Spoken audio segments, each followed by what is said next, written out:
De rendement, pardon, je pense qu'il y a quelques mythes à venir débusquer, notamment les rendements qu'on peut espérer. Généralement, surtout quand on débute dans l'investissement, on a des attentes assez élevées.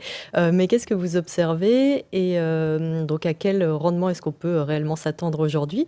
Et aussi, selon vous, de quelle manière est-ce qu'on doit réellement envisager l'investissement immobilier? Alors c'est vrai qu'en termes de rendement, on entend un peu tout et son contraire. Mhm. C'est vrai qu'on a beaucoup voilà, d'investisseurs, enfin d'influenceurs aussi dans l'immobilier qui racontent aussi beaucoup de choses, Mhm. qui font un peu aussi rêver les gens. Parce que c'est vrai que l'immobilier, ça reste un investissement très, très intéressant pour les Français. Aujourd'hui, en termes de rendement, il faut distinguer le rendement global qu'on va avoir sur un investissement, c'est-à-dire la rentabilité qu'on va avoir, la rentabilité annuelle, donc Mhm. le retour sur investissement chaque année qu'on va avoir sur le capital qu'on a investi. Donc dans ce cas-là, on va être sur un pourcentage qui va se déterminer entre le prix du mètre carré à l'achat et les loyers annuels qu'on va percevoir.